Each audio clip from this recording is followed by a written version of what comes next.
아멘. 옆에 분 인사하겠습니다. 잘 오셨습니다.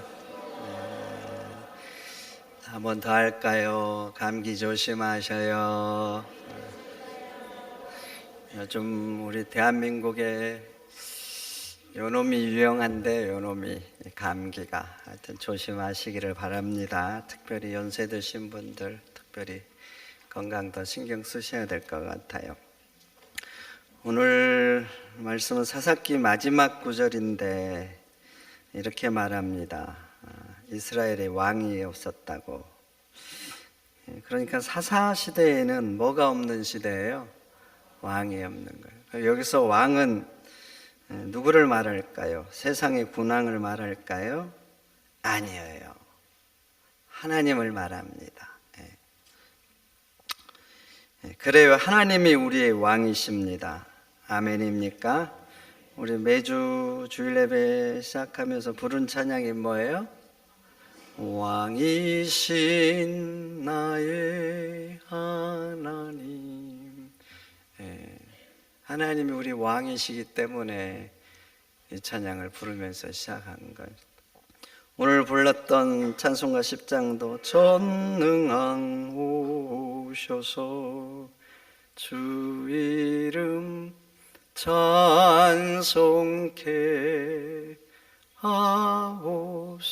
하옵소서. 영광과 권능의 성부여 오셔서 그 다음에 우리를 다스려 주옵소서.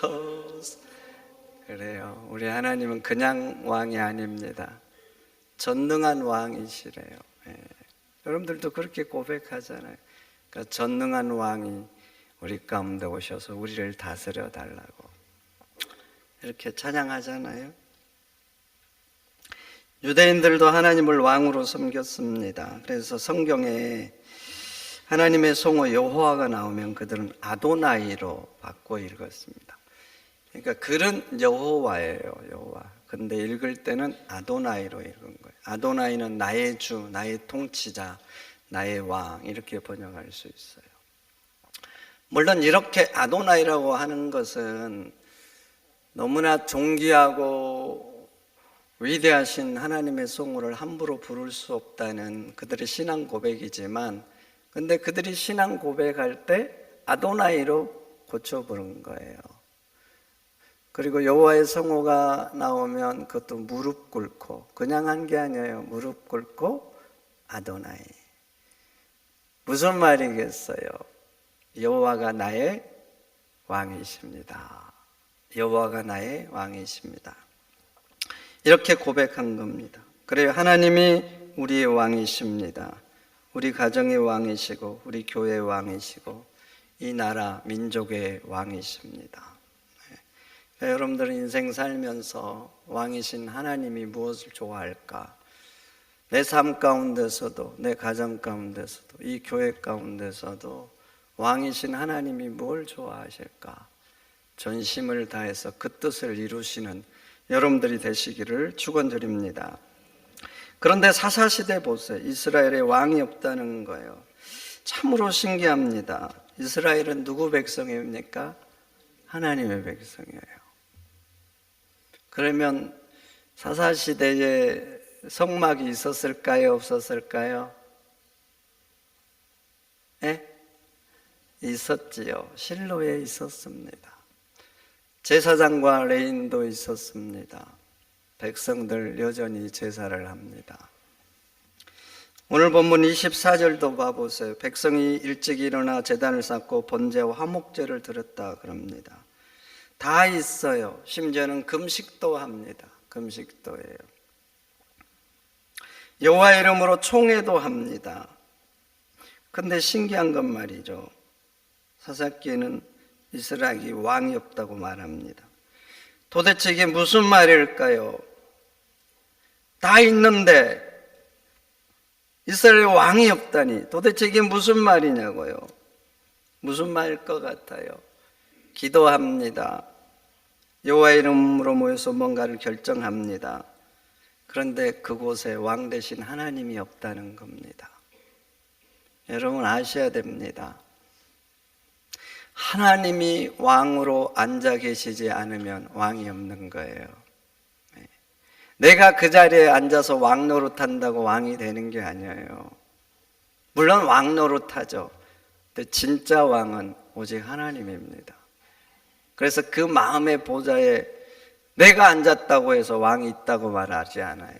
성경은 하나님이 계실 때만 왕이 있다, 이렇게 말하는 거예요. 그런데 사사시대 사람들이 그런 거예요.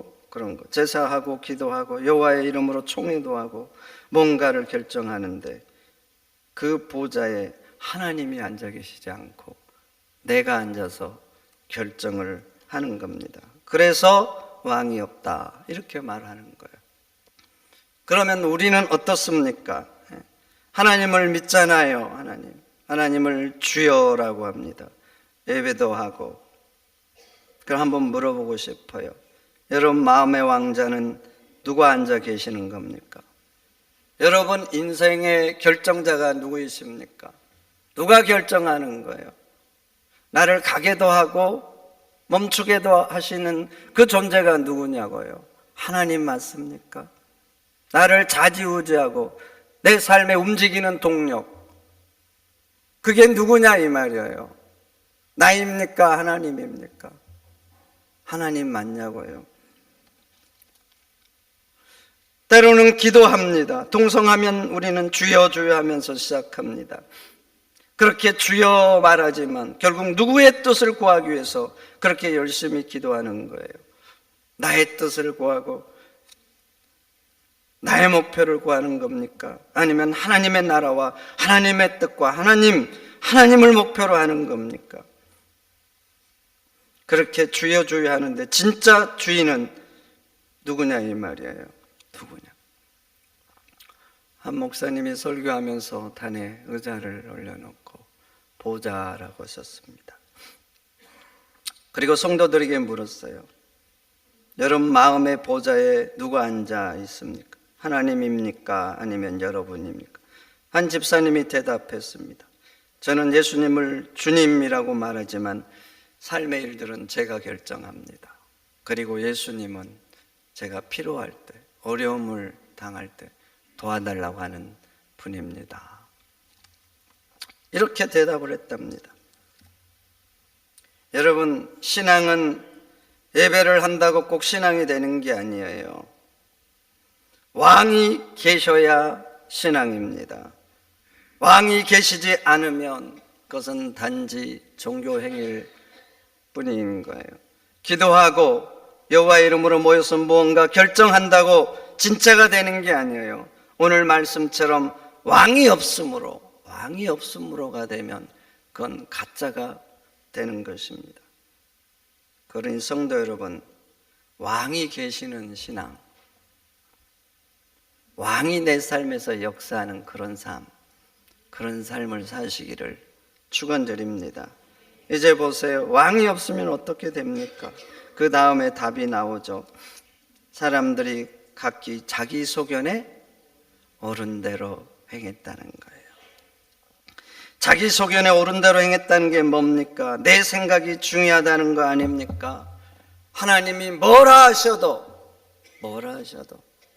내 생각이 중요한 거예요. 내 감정이 중요하다는 거 아닙니까? 아무리 참으라 해도, 사랑하라 해도 그것은 그냥 하나님 말씀인 거예요. 그래서 결국 내 감정대로 해버립니다. 내 욕망 중요하다는 거예요. 입으로는 주여 주여 하는데, 그런데 말이죠, 육신의 정욕과 안목의 정욕을 따라가는 겁니다. 기독교인들이 하나님 말씀을 몰라서 그냥 사나요? 학생들이 시험을 보면 답을 몰라서 틀리죠. 그러나 우리 인생 살 때 어떻게 살아야 될지 답을 몰라서 그렇게 사나요? 인생의 답을 사는데, 인생의 답은 잘 아는데 우리가 세상 삶을 살 때는 그 답대로 안 써내려갑니다. 제가 누차 말하죠. 하나님 주신 십계명 몇 가지 되지도 않습니다. 이 십계명대로만 살면 세상은 다른 차원이 될 거예요. 그리고 여러분들이 아는 말씀만큼만 삶에서 그렇게 답을 쌓아내려가면 인간관계 바뀔 거예요. 가정 바뀔 겁니다. 바뀔 거예요. 근데 사람들은 하나님을 주님 주님 합니다. 주의 말씀이 진리라고 말을 합니다. 그런데 그 말씀대로 하지 않고 내 서견에 옳은 대로 대다수가 살아갑니다. 이사야가 탄식하면서 그 시대 사람들에게 외쳤던 말씀이 뭐예요? 다 양 같아서 각기 제 길로 간다는 거예요. 이사야 53장 말씀 그거 아닙니까? 각기 제 길로 간다. 그래서 예수님이 와서 피 흘려 죽으신 거 아닙니까?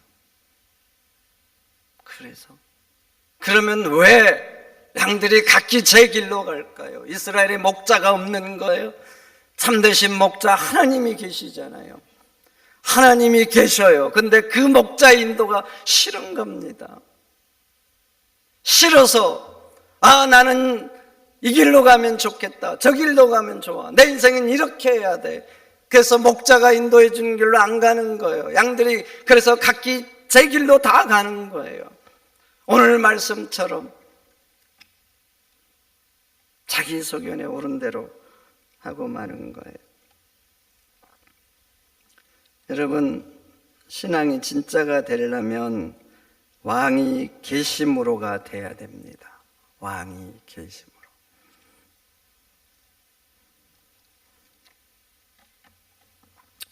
우리에게 본이 됐던 신앙인들 다 봐보세요.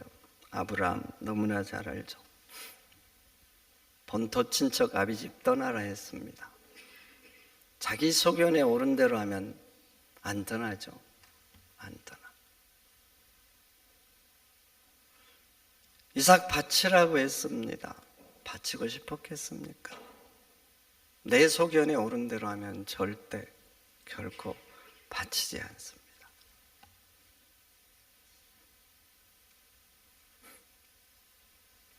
여러분들이 잘 아는 다윗도 보세요.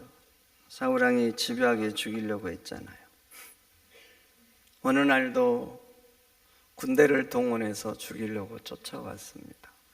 그러다가 우연히 다윗이 사울을 죽일 길을 잡았습니다. 안 죽였습니다. 안 죽였어. 하나님이 기름 부은 세운 종 죽일 수 없다고. 자기 소견에 옳은 대로 하면 죽여야 됩니다. 사울왕 때문에 인생이 엉망진창이 되고 한 걸음 한 걸음 가시밭길이잖아요. 죽여야 그 인생이 바뀌고 죽여야 자기가 왕이 되는 거예요. 내 소견에 옳은 대로 하면 당장 죽여야 됩니다. 죽이지 않아요. 하나님이 하실 때까지 끝까지 기다립니다. 베드로도 보세요. 밤새도록 고기를 잡았습니다. 피곤했어요. 한 마리 잡지 못했어요. 그물 정리도 다 끝났어요. 예수님 오셔서 뭘 합니까? 깊은 데로 가서 그물을 던지라. 그때 베드로 말하죠.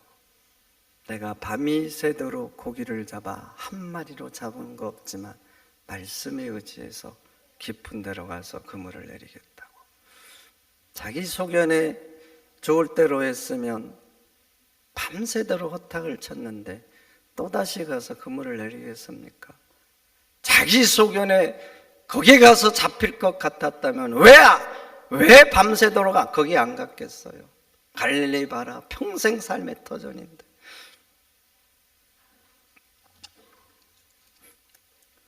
여러분, 그래요. 신앙은 내 소견에 옳은 대로 사는 게 아니에요. 하나님이 왕이니까 하나님 소견이 중요한 거예요. 그래서 그 소견에 옳은 대로 합니다. 힘들어도, 아파도, 감정이 거부해도, 때로는 내 생명이 위험해져도 하나님 소견에 옳은 대로 하는 것. 그게 신앙인 거예요. 그럼 본문으로 다시 돌아가 보세요. 왕이 없어서 사람들이 각각 소견에 오른 대로 한 결과 어떻게 되는가? 사사기 14장 삼손의 얘기부터 한번 봐보세요. 잘 보여줍니다. 자기 소견에 오른 대로 하면 어떻게 되는지, 내 좋을 대로 하면 어떻게 되는지. 삼손 나시린이죠, 나시린. 근데 전혀 나시린답게 살지 않습니다. 그냥 자기 하고 싶은 대로 살아요. 나시린, 하나님 분명히 말해서 어떻게 살으라고. 하나님 소견은 그래서 분명합니다. 죽음에 가까이 가면 안 됩니다. 부모가 죽어도 그 죽음에 접촉하면 안 돼요. 하나님 소견이죠. 삼손 신경 쓰지 않습니다. 하나님 소견에 나실은 숨 마시면 안 됩니다. 역시 전혀 신경 안 씁니다. 전혀 신경 안 써요. 여러분, 삼손이 얼마나 술을 잘 쳐드는지 아시죠? 술을 진탕 쳐드시고 전혀 가리지 않습니다. 전혀. 나시리는 포도주뿐만 아니라 건포도도 먹어서는 안 돼요. 포도를 만드는 원료잖아요, 포도가. 그래서 건포도까지 심지어는 그 씨앗조차도 먹어서는 안 돼요. 하나님 소견은 그래요. 신경 안 써요. 욕망에 따라 삽니다. 기생집 가죠. 여러분, 기생집 가면 돼요, 안 돼요? 되냐고 안 되냐고요? 제가 가면 어떻게 될까요? 그날로 끝나겠죠. 물론 기생집 간다고 목사의 파면 사유는 아닙니다. 그러나 더 이상 안 되니까 수술을 못하게 되는 거예요. 수술. 기생집 가죠. 기생집. 그리고 또 어디를 갑니까? 소래골짜기 드릴라에 가죠. 드릴라에게 가서 얼마나 욕망대로 사는지, 얼마나 육체 욕망과 거기서 파묻혀 사잖아요. 파묻혀 살아. 그리고 참지 않습니다. 참지 않는 단적인 사건이 결혼식하고 잔치를 하잖아요. 이랫동안 잔치를 했는데 그때 아내가 마음에 안 드는 행동을 하니까 결혼하자마자 버려버리잖아요. 그 부모에게 떼를 썼습니다. 이 여자 아니면 안 된다고. 그런데 조금 마음에 안 드니까 당장 버려버려요. 화나면 참지 않습니다. 사람 죽이는 걸 서슴지 않아요. 분노가 올라오면. 삼손은 하나님을 알고 하나님을 부르지만 그 마음에 왕이 없어요. 그래서 나를 좌지우지하는 건 내 감정 욕망들. 이게 나를 지배해요. 삼손 다음에 나오는 사건이 17장 넘어가죠. 바로 나오는 삼손 다음 사건 17장의 미가가 은천계를 잃었습니다. 훔쳐간 사람을 저주합니다. 그런데 그 돈을 아들이 훔쳐갔어요. 그리고 알고 미가가 이제 아들이 훔쳐간 걸 안 거예요. 그 전에는 훔쳐간 인간 저주를 했거든요. 아들이 훔쳐간 걸 알고 미가가 아들한테 뭐라 그런 줄 아세요? 내 아들아, 여호와께 복받기를 원하노라. 아들이 은천계를 훔쳐갔어요. 어떻게 해야 될까요? 어떻게 해야 돼요? 축복을 선포해야 됩니까? 하나님 이 자식에게 복을 주십시오. 이래야 되는 거예요? 해초리가 부족하면 다른 것을 동원해서라도 그 버리장머리를 고쳐야 되는 거 아니에요? 그리고 그걸로 신상을 만들었어요. 우상을 만든 거예요. 그래서 신당을 집에 차리고 도돌이 레인을 통해서 제사성을 삼고 그 신당을 만든 거예요. 그리고 미가가 뭐라 그러냐? 이제 여호와께서 내게 복 주실 줄 아노라 그래요. 이게 도대체 무슨 말입니까? 우상을 만들어 놓고 신당을 집에 차렸어요. 근데 이제 여호와가 나한테 복을 주실 거라는 거예요. 미가는 말이죠, 신앙이 완전히 병든 거예요. 신앙이 자기 이기심을 채우는 수단이 되는 거예요. 그럼 도대체 미가와 그 앞에 삼손은 도대체 왜 이런 말도 안 되는 행동들을 할까요? 17장 6절에 미가 사건 그 중간에 오늘 본문 똑같은 구절이 나옵니다. 한번 17장 6절 봐보세요. 저기 나오네요. 다 같이 한번 17장 6절 다 같이 읽어보겠습니다. 시작.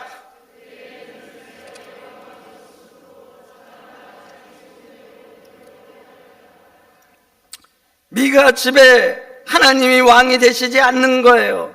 삼손에게도 왕이 없는 거예요. 내가 왕이 되니까 그렇게 되는 거예요. 삼손은 욕망을 위해서 살아가고, 미가는 말이죠, 여호와 신앙까지도 내 이기심을 채우는 종교로, 신앙으로 바꿔버리는 거예요.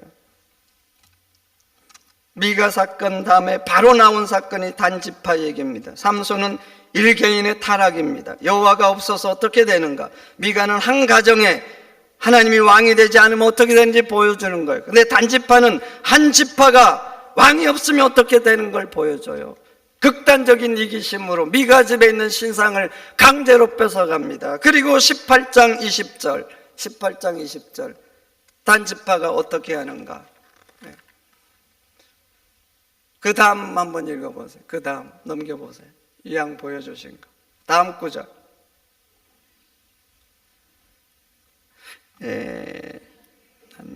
이렇게 나옵니다. 한가하고 걱정이 없이 사는 백성인데 그 성 사람들을 칼날로 쳐서 그 성을 불사르고 빼앗았다 그래요. 그 다음 구절인가 보네요. 온수진 것도 아니에요. 온수진 거. 그 사람들이 악한 것도 아니에요. 내가 차지하려고 한가롭게 사는 사람들인데 죽이고 빼앗아 버린 거예요. 우리 집단은 너무나 중요합니다. 그런데 너의 집단은 안중이 없어요. 내 집단이 살기 위해서 걱정 없이 사는 사람들이에요. 한가하게 사는 사람들이에요. 악한 사람들도 아니에요. 그리고 자기하고 오남 맺은 일도 없어요. 그런데 그걸 차지하기 위해서 내가 좀 더 좋은 삶을 살겠다고 죽이고 뺏어버립니다. 남들은 죽어도 고통 속에 몸부림쳐도 나만 좋으면 되는 거예요. 나만 좋으면. 그런데 단지파 얘기를 시작하기 전, 단지파 얘기가 18장에 시작하잖아요. 근데 18장 1절 보세요. 1절. 거기에도 이렇게 기록합니다. 그때 이스라엘에 왕이 없었고, 왕이 없었답니다. 그리고 18장 끝나고 19장 넘어가면 내인의 첩사건이 나옵니다. 이 내인 보십시오. 자기 아내를 찾아서 기브아에 도착을 했습니다. 어느 집에 이르렀는데 불량자들이 쳐들어오죠. 근데 자기 신분의 위협을 느끼고 어떻게 한 줄 아십니까? 아내를 붙잡아서 불량자들에게 내어줍니다. 19장 25절은 이렇게 기록합니다. 그 사람이 자기 첩을 붙잡아 그들에게 밖으로 끌어냈다고. 누가 그랬냐면 그 남편이란 작자가 그런 거예요. 붙잡아서 끌어냈다, 밖으로. 그러니까 이건 무슨 말이냐면 아내는 몸부림친 거예요. 여보 제발 그러지 말라고. 안 된다고. 근데 힘으로 제압을 해서 불량자들에게 끌어낸 거예요. 이런 남편을 어떻게 해야 돼요? 도대체 어찌해야 될까? 이런 인간들은.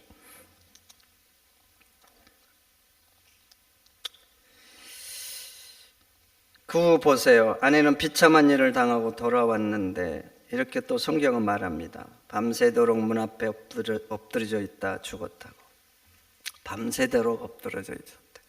비참한 일을 당하고 처참하게 집으로 돌아온 거예요. 몸이 많이 상했나 봅니다.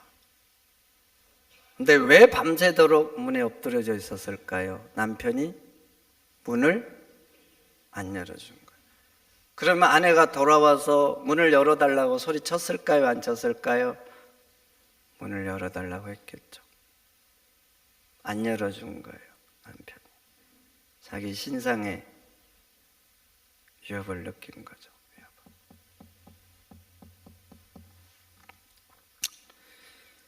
너무나 악하죠, 악해. 그리고 이제 집에 돌아왔어요. 아내의 그 시체를 가지고. 그리고 그 악함에 잔인함을 담니다. 아내의 몸을 12조각 내서 12지파에게 보냅니다.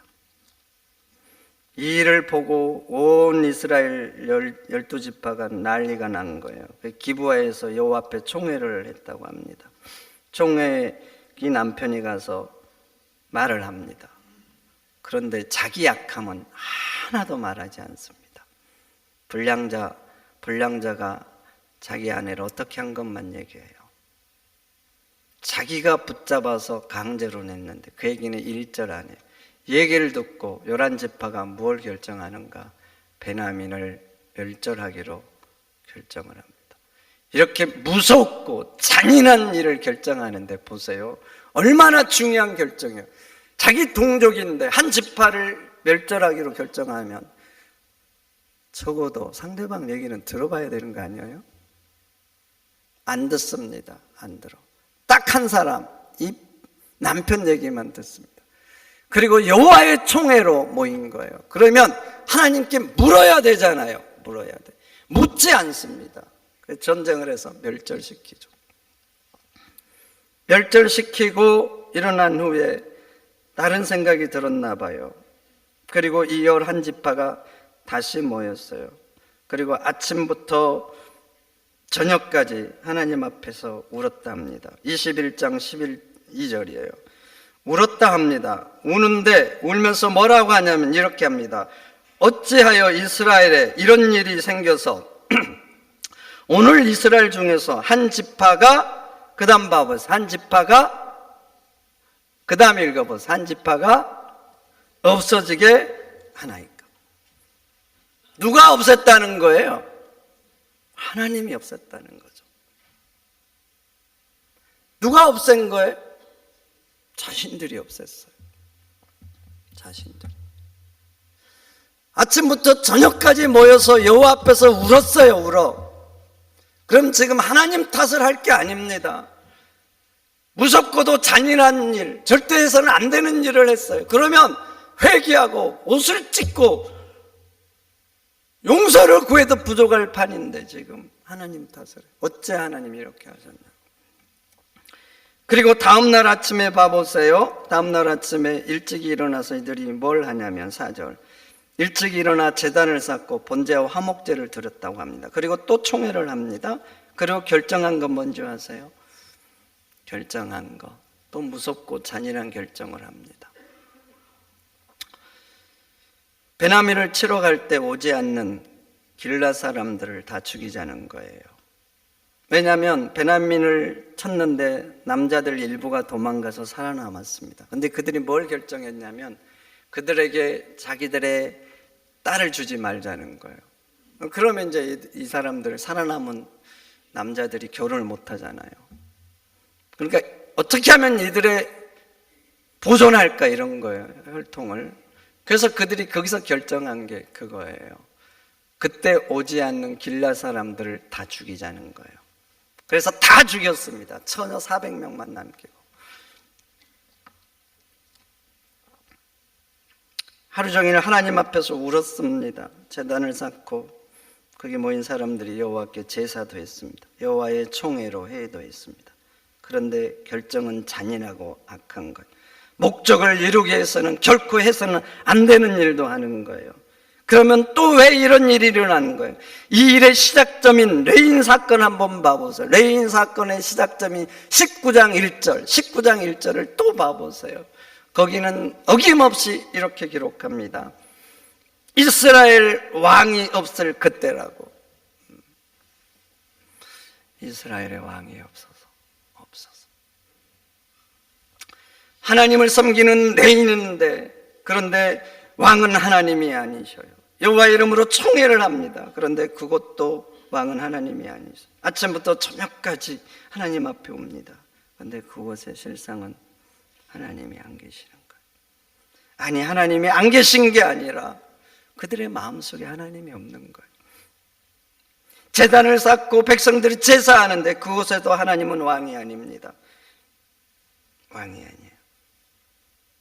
그래서 이들은 다 하나님의 이름으로 하지만 결국 자기 소견에 좋을 대로 하는 거예요. 그래서 내 가족만 좋으면 돼요. 내 가족, 내 단체만 좋으면 되고 내 지파만 좋으면 돼요. 오직 나밖에 없어요. 나밖에. 하나님 소견 상관없어요. 말은 하나님 그래요. 주님이라 그래요. 그러나 실상은 왕이 아니에요. 그러니까 하나님 상관없어요.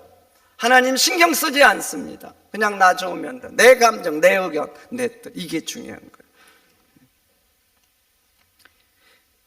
그래서 기도하고 여호와 이름으로 모여서 회의하지만 자기 좋을 대로 결정하고 목적을 이루기 위해서는 수단과 방법을 가리지 않는 겁니다. 그래서 사사기 후반에는 계속 말합니다. 17장에도 18장에도 19장에도 그리고 오늘 마지막 절 사사기를 정의하면서도 말하는 거예요. 이스라엘 왕이 없어서 사람들이 자기 소견에 옳은 대로 행했다고. 옳은 대로. 왕이 없어서. 그럼 우리 삶으로 다시 한번 돌아와 보세요. 열심히 기도하고 예배하고 봉사하고 그리고 여호와 앞에서 뭔가 결정하는데 그곳에 하나님이 계십니까? 계셔요. 왕으로 계시냐고. 인생을 살면서 우리도 뭔가 계속 결정하잖아요. 결정해. 그럼 그곳에 하나님이 왕이십니까? 열심히 살잖아요. 열심히. 그러면 그 삶의 현장 가운데, 내 삶의 현장 가운데 과연 하나님이 왕으로 계십니까? 계시냐고.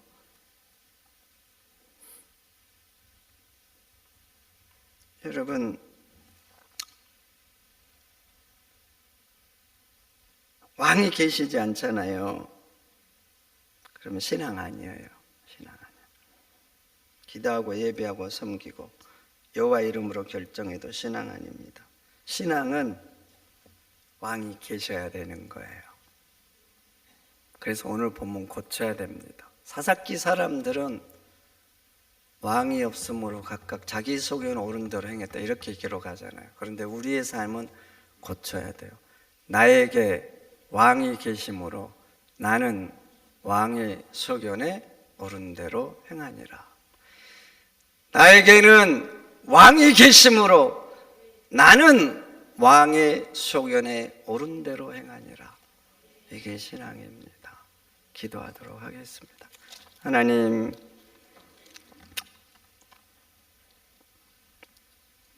우리가 왕이 없는 사람처럼 각각 우리 소견에 옳은 대로 살아온 죄를 용서하옵소서. 내 마음의 보좌에서, 내 가정의 보좌에서, 내가 앉아있던 자리에서 내려오게 하소서. 하나님, 우리 인생의 왕이 되어 주옵소서. 우리 가정에, 우리 교회에, 이 민족과 나라 가운데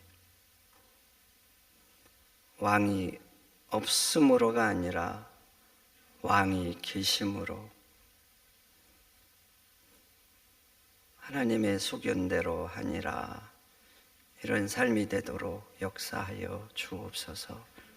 존귀하신 예수님의 이름으로 기도하옵나이다. 아멘.